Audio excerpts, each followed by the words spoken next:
只有9个人找到工作，就业率3.8%。There were 235 college graduates, and only 9 of them have found jobs. The employment rate is 3.8%. Yes, you heard that right. This is a reality. On April 30th, a fresh graduate came to my office. He said he graduated from a university in Yunnan. I looked it up, and it's a prestigious 211 university. I asked him why he wanted to work for our company, and he said most of his classmates haven't found jobs yet. They're not picky anymore. They'll take any job as long as a company will hire them. Later, I checked online and found that the first batch of 2025 graduates from the software college at this university had the highest employment rate of only 53.4%. The worst was a College of Ecology and Environment, with an employment rate of just 3.8%. Only 9 out of 235 graduates found work. The entire university has 5,600 graduates, and only 1,188 found jobs, which means just 21% got employed. When I saw this data, I thought about how, as parents, they've worked so hard to raise their kids, and now the majority of them can't find a job. This is a reality. It means most graduates are unemployed. Many once popular university programs have been canceled. Seeing this data really worries me. The job market for 2025 is extremely competitive. Last week, our company posted an administrative position.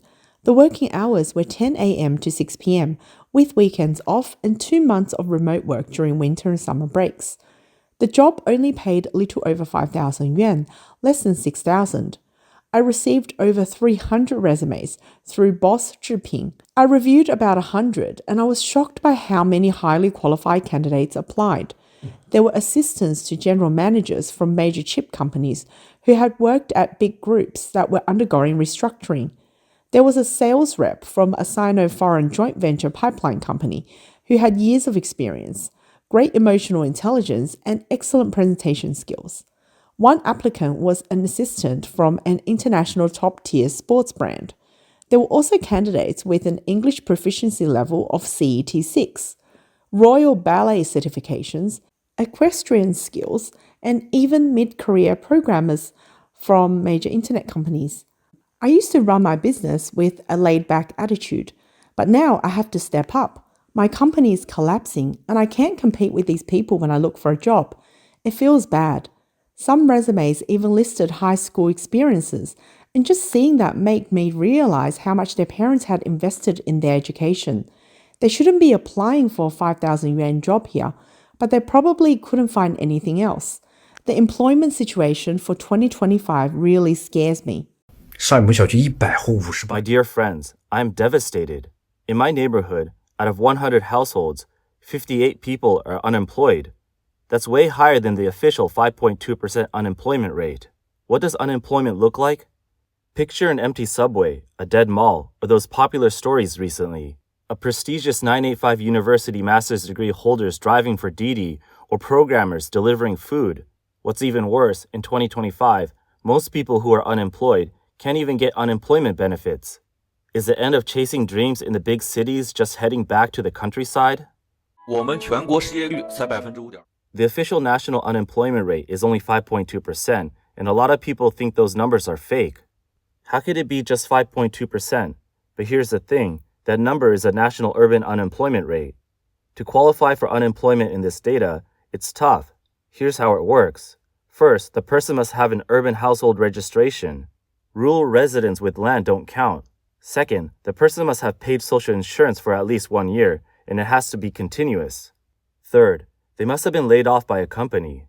If they voluntarily quit, that doesn't count as unemployment. In other words, they need a layoff certificate from the company to claim unemployment benefits. Also, they must have worked at least 3 months at the job for it to count. Only people who meet all these criteria are included in the stats. So it's not easy to be considered unemployed under these standards, which makes that 5.2% number pretty scary. China's economy continues to lose momentum, and the job market is especially grim for young people. In March, China's official unemployment rate stood at 5.2%, but it soared to 16.5% for those aged 16 to 24. Observers say the latest data for March and April show no sign of improvement, and critics argue the published figures may underestimate the true severity of the downturn. A report by the major recruitment site Zhaopin says the employment rate for 2024 university graduates has fallen to 55.5%, down from 57.6% a year earlier. China's Ministry of Education estimates a record 12 million students will graduate this year, signaling even tougher prospects for young job seekers.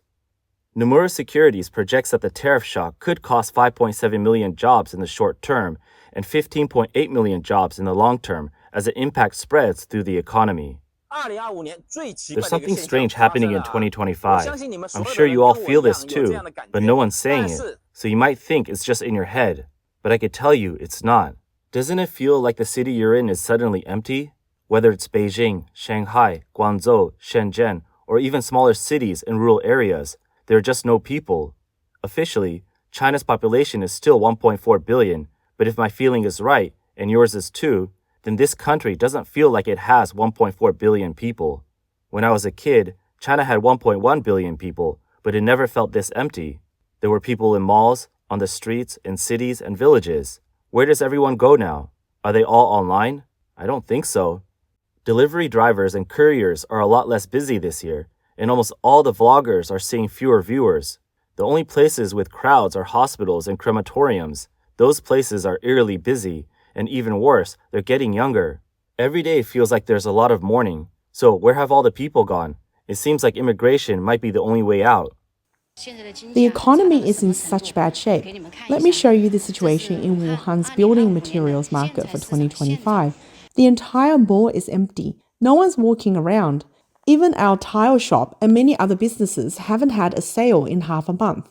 The environment is really tough, but you would think there will still be people buying houses, renovating, or getting married.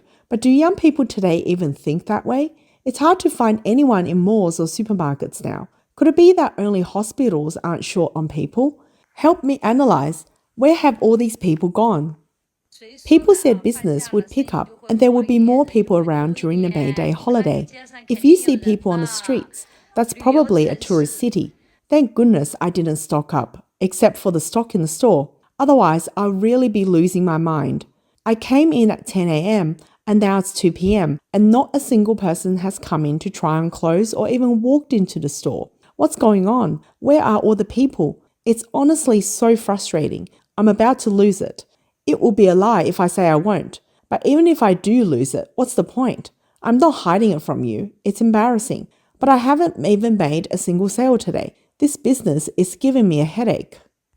A friend says a business at Shanghai's Hopsun One Plaza isn't as good as Beijing's. So today at 12:30 p.m. on May 3rd, I'm here to check it out and see how the food business is doing. From the foot traffic on the street, I can already tell it's much worse than Beijing. Hopsun One still knows how to attract kids with that little yellow duck, but honestly, I kind of want to try the carousel myself. Let's go inside and see what it's like. The Starbucks at the entrance isn't full, which is surprising since the weather is so nice. Normally, it should be packed, but it's empty right now, with just a few people inside. Even the bakery has very few customers. The entire mall has low foot traffic, and at lunchtime, the restaurants are only about 50% full. The ones in bad locations are even worse off. Restaurant owners must be really stressed. The Wall Street Journal recently ran a story titled, "How Bad is China's Economy?" The data needed to answer is vanishing. The article lists hundreds of official series no longer released, from land sales and foreign investment to unemployment, cremation numbers, business confidence, and even soy sauce output. The reasons seem clear. Some data likely contain fabrication, and some may reveal trends the authorities prefer to hide from the public. The newspaper suggests the missing numbers may mask the true size of China's population. For example, Beijing reported 12.1 million newborns in 2020, yet an independent think tank found only 5.4 million tuberculosis vaccine doses were administered that year. Because every newborn must receive the shot, the gap shocked observers and led authorities to halt publication of data on newborn vaccinations. Oddly, statistics on school toilet floor areas disappeared for 3 years and were restored only this February. Soy sauce production figures have been absent since May 2021 and have yet to return. The missing data sets have sparked wide speculation. A Japanese scholar once used salt consumption figures to estimate that China's real population could just be 800 million. A leaked Shanghai police database contained records for only about 1 billion people. Beijing insists a population exceeds 1.4 billion, yet more signs of sharp decline are visible. Videos labeled empty cities and deserted villages appear frequently on Chinese social media platforms, and users comment on deserted malls, quiet train stations, and sparsely populated rural areas. To understand the real economy, researchers now turn to alternative indicators such as satellite nightlight images, cement sales, news of gym and beauty salon closures, and mobility data from Baidu Maps. One economist says he tracks media reports of gyms and salons shutting down and owners fleeing with prepaid fees to gauge the health of the service sector. He believes this method is far more accurate than reading GDP figures. Doubts about Chinese official statistics are not new. In 2007, the Liaoning Party Secretary Li Keqiang told the U.S. ambassador that GDP was for reference only, preferring electricity use, rail freight volumes, and loan data. In December 2023, Guotuo Securities chief economist Gao Shenwen told an audience in Washington that actual growth may be only 2%. He was later silenced by the authorities. Property had long powered China's economy, but a wave of developer failures has hit local finances hard, and many real estate indicators have disappeared. Even when information is not deleted, access has grown harder. A 2021 data export control law limits foreign access to basics such as company registrations and land auctions. Some economists now cross the border to Shenzhen on weekends just to download data manually. Although the published numbers are already distorted, Beijing sees hiding them as a form of preemptive management during economic turbulence and rising social discontent.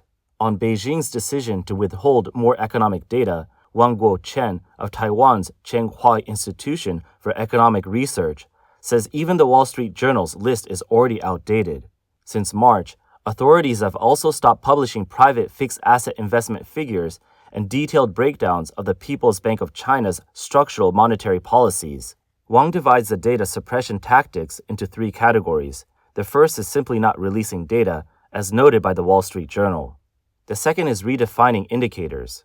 For example, a new definition of narrow money, M1, introduced in January, doubled its reported size, reversing a year-long decline. The youth unemployment measure has also been revised. The third category is direct manipulation of the data. In January, Beijing announced a 5% GDP growth target for 2024. Some economists say that figure is pure fiction. Professor Fan Chia-chung of National Taiwan University's Economics Department says every recent economic indicator looks worse than last year. He argues that no single measure aligns with a 5% growth rate. Official data shows China's consumer price index rose just 0.2% in 2024, while the producer price indexes fell 2.2% year-on-year. CNBC reports that Goldman Sachs China chief economist Shan Hui predicts that 2025 CPI will drop to zero, below last year's 0.2% rise.